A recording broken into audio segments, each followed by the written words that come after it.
क्या बक रहा है डॉक्टर? निक्की वाली लाश कुछ घंटों में जिंदा हो जाएगी। अब सर वो कंपाउंडर ने गलती से शीशी पर गलत लेबल लगा दिया, इसलिए गहरे जहर के बदले गहरी बेहोशी का इंजेक्शन लग गया उसको। अब तो गहरे जहर का इंजेक्शन लाए हो ना? हाँ सर। लाओ।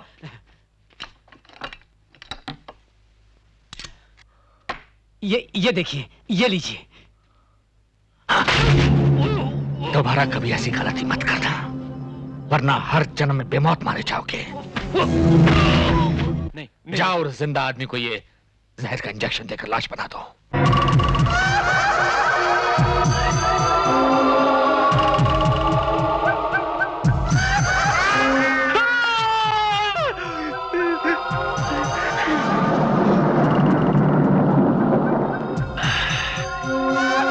अच्छे, बहुत अच्छे। अरे लोटा राम, मैंने तुझे कहा है कि कोई भूत भूत नहीं होते। होते पूछिए, आप मुझे छोड़ दीजिए, मैं तो अपने आप को दिलासा दे रहा था। झूठ बोलता है तू। आप बोलते भी हैं। मुझे छोड़ दीजिए प्लीज, वरना मेरा हाथ पेल हो जाएगा, मैं इन्हीं लोगों के बीच में सुला दिया जाऊंगा। प्लीज। इतनी जल्दी तू नहीं मर सकता।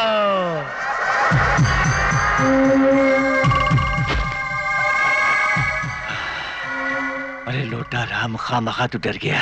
अरे तेरी मौत तो मगरमच्छ के बगैर हो ही नहीं सकती। कहाँ गई नंबर 30? वो रही नंबर 30 की लाश। अरे जल्दी से इंजेक्शन लगा और भाग लपक झपक के।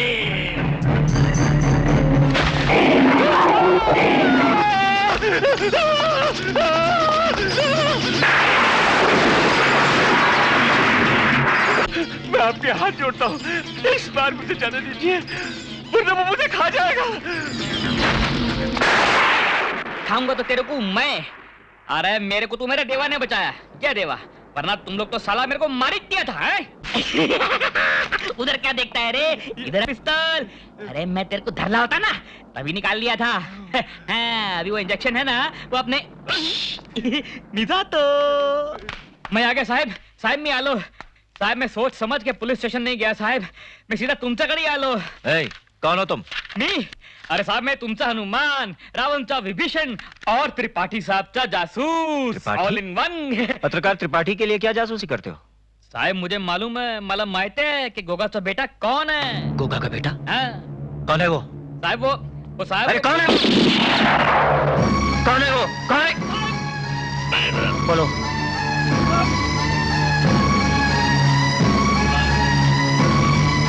हाँ अमर तू फौरन यहाँ आ जाओ। करीम के सर से सारे इल्जाम हट गए हैं। और सुनो, गुगा के बेटे तक पहुंचने की एक हल्की सी किरण नजर आ रही है।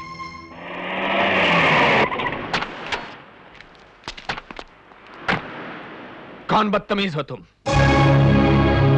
तुम्हें यह भी नहीं मालूम कि ब्रिजभान के घर के अंदर हाथ बांधे और सर झुकाए आ जाता है?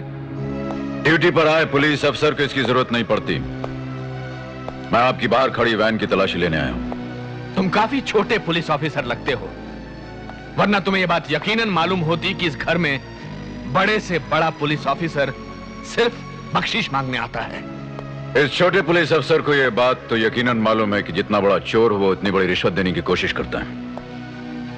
मैं चाहूं तो अभी इसी वक्त तुम्हें हथकड़ी पहना सकता हूं। अपनी जान की खैरियत चाहते हो तो चुपचाप यहां से चले जाओ, वरना इतने बड़े घर में तुम आ तो गए हो, लेकिन यहां से बाहर जाने का रास्ता नहीं मिलेगा। मेरे शक को यकीन में न बदलो ब्रजभान, वरना इतनी बड़ी कोठरी में पहुंचा दूंगा कि तुझे तो खुद भी छोटा लगने लगेगा और तेरा ये बड़ा घर भी। लोहे के चने चबाओगे तो दांत टूट जाएंगे। मैं बचपन से ही लोहे के चने चबाता रहा हूं ब्रजभान।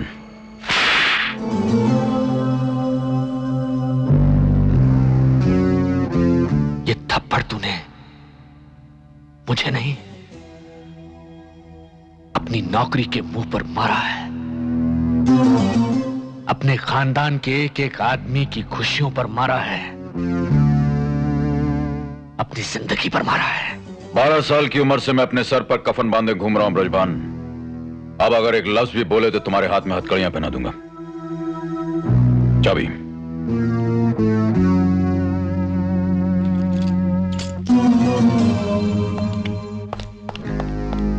ऑफिसर, अपने सर पर तुमने कफन खुद बांधा है, लेकिन तुम्हारी लाश पर कफन ब्रिजभान बांधेगा। जिस शक का सबूत मैं ढूंढ रहा हूं वो अगर मुझे मिल गया ब्रिजभान, तो तुम्हारी नंगी लाश बगैर किसी कफन के सड़कों पर निकाली जाएगी।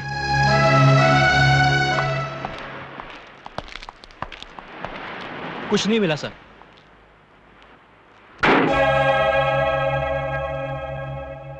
हाँ जनरल, हाँ मैं ब्रिजभान बोल रहा हूं। बोलिए क्या बात है? बुरी खबर है ब्रिजभान, आपका हमारे साथ जो रिश्ता है उसकी किसी को खबर हो चुकी है। लेकिन बगैर सबूत के हमारा क्या बिगाड़ सकते हैं? सबूत उसे मिल चुका है। खैर, हमने सबूत देने वाले को तो खत्म कर दिया, लेकिन वो हिंदुस्तानी हमारे हाथ से बच निकला। उसका नाम, पता या पहचान? मशहूर एडिटर त्रिपाठी।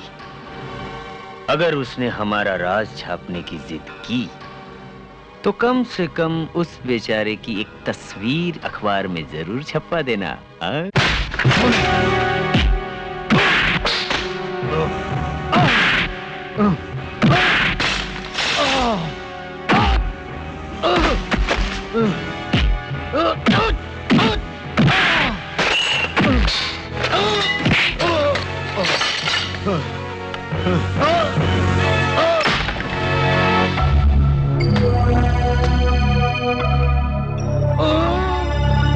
यमदूत का नाम सुना है एडिटर? हमारी शक्ल देख लो, हम आ गए हैं। अरे अरे अरे यमदूतों के दूतों, ऊपर करो। इतनी आसान मौत मत मारो इसको। ओ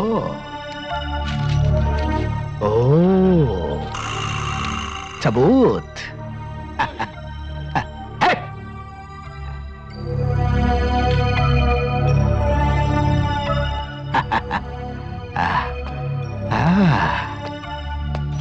सबूत।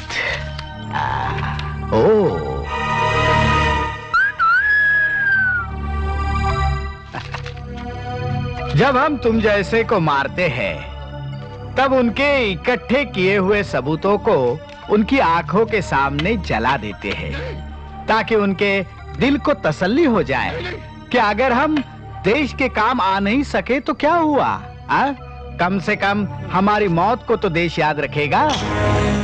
मत चलाना, मत चलाना। छोड़ दो मुझे, छोड़ दो कमीने। नहीं, जो कमीने, मत चला इसको, मत चला।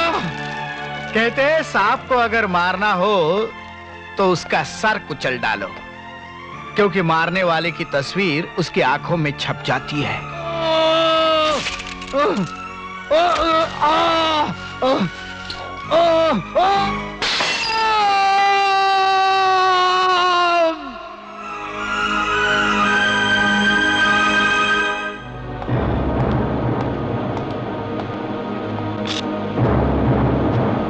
रानी, यस सर। सारे फोटोग्राफ्स और फिंगरप्रिंट्स ले लिए? लिए जा रहे हैं सर। पूरा कमरा जिंदगी की मौत से आखिरी लड़ाई के निशानों से भरा पड़ा है सर। लड़ाई, बेबसी के निशान है ये। मरने वाले की घुटन लिखी हुई है इसमें। और अब मैं यकीन के साथ कह सकता हूं कि इस कमरे से ना कोई सबूत, ना कोई फिंगरप्रिंट मिल सकता है। चश्मदीद गवाह भी तो नहीं है सर। एडिटर साहब ने सारे स्टाफ को छुट्टी दे रखी थी, और जिस वक्त कत्ल हुआ वो इस कमरे में अकेले काम कर रहे थे।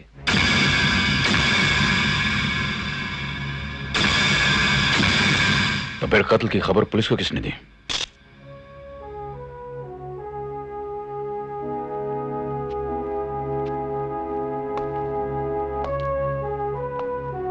अगर आप लोगों में से यहां कोई मौजूद नहीं था तो पुलिस को फोन किसने किया?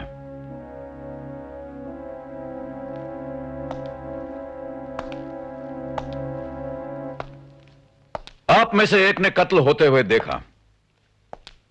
आप में से एक ये जानता है कि कातिल कौन है। देखिए, कत्ल देखना जुर्म नहीं है, लेकिन जानते बूझते उसे कानून से छुपाना यकीनन जुर्म है। मगर सर, आप यकीन क्यों नहीं मानते? उन्होंने हम सबको छुट्टी दे दी थी। हम ठीक कह रहे हैं सर, ऑफिस का एक एक आदमी अपने घर जा चुका था। Impossible, impossible. इतना बड़ा जर्नलिस्ट वहां अकेले बैठा काम कर रहा है और उसने सारे स्टेनोस को छुट्टी दे दी। किसी टाइपिस्ट को भी रोक कर नहीं रखा, यहां तक कि ऑफिस को बंद करने वाले चपरासी को भी छुट्टी दे दी।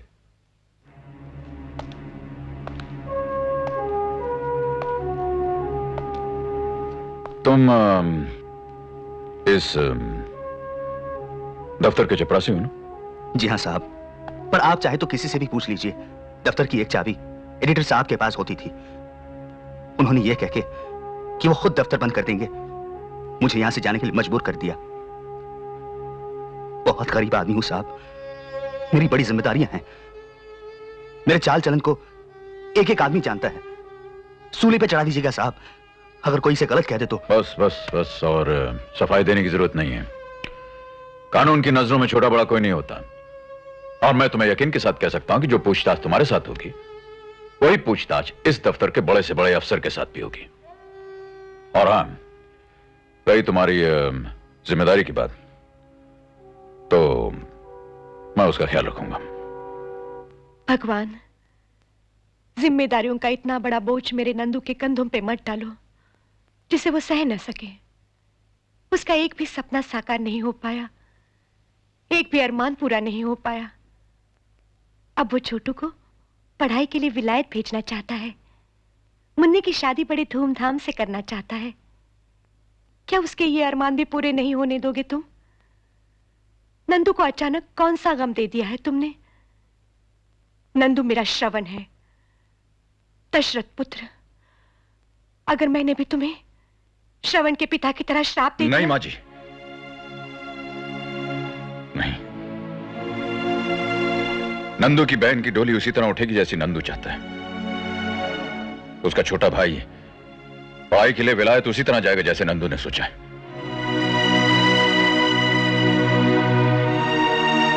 दिखने में अजनबी, मन की गाथा भगवान की तरह जानने वाले, कौन हो तुम? किस नाम से पुकारूं तुझे? बचपन में नामकरण करने वाली मां की सूरत मैंने कभी नहीं देखी। बाप का नाम तक न पता चला। रिश्ते बनने से पहले टूटते चले गए। किसी ने आज तक मुझे बेटा। मां, ये लफ्ज सुनने के लिए बचपन से आज तक तरसता रहा। पत्थर की चट्टानों से लिपटता रहा, लेकिन मां के सीने से नहीं लिपट सका। भगवान ने मुझे सब कुछ दिया, बस एक मां ही नहीं दी। बेटा। मां जी,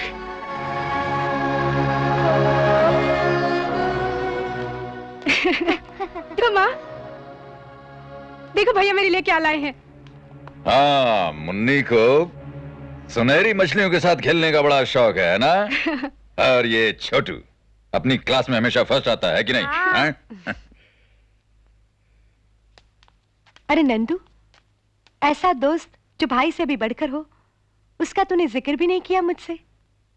मैं समझती रही मेरी पूजा व्यर्थ जा रही है, पर भगवान हमारे दरवाजे पर खटखटाते रहे और तूने पहचाना तक नहीं।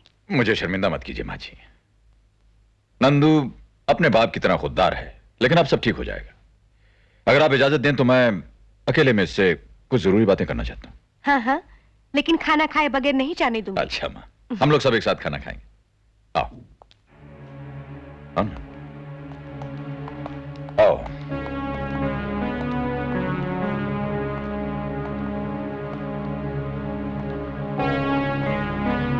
डरो मत।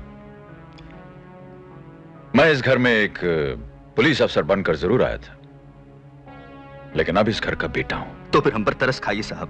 दुखों के सिवा मेरी मां ने और कुछ नहीं देखा। मेरे भाई बहन मेरे बगैर लुट जाएंगे। नहीं, मेरे होते ऐसा कभी हो नहीं सकता। लेकिन अगर तुमने उन लोगों को कानून के हवाले नहीं किया तो न जाने कितनी कोख उजड़ जाएंगी, सुहाग मिट जाएंगे। वो बहुत खतरनाक लोग हैं साहब। हर वक्त तो आप हमारे साथ रह नहीं सकते। क्यों हम सबको मौत के मुंह में झोंकने की जिद कर रहे हैं आप?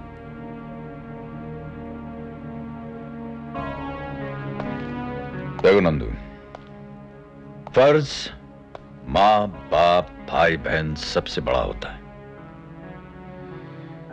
मुझे अपने साथ जबरदस्ती करने पर मजबूर मत करो। वाह बहरूपी, वाह। वर्दी पहन कर आते तो इतना दुख नहीं होता। मां कहकर मां के अनमोल रतन को लूटने आए हो।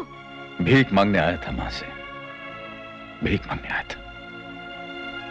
ये कहने आया था कि आज तेरे बड़े बेटे के फर्ज को तेरे छोटी बेटी की जरूरत है। मैं इसके हिफाजत की कसम खाता हूं मां। अगर कुछ होगा तो तेरे बड़े बेटे को होगा, तेरे छोटे बेटे का बाल बांका नहीं होगा। लेकिन इससे कह कि उन लोगों के नाम बता दे।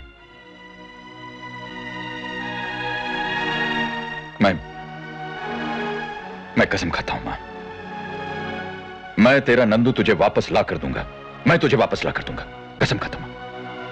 मैं तेरी कसम खाता हूं।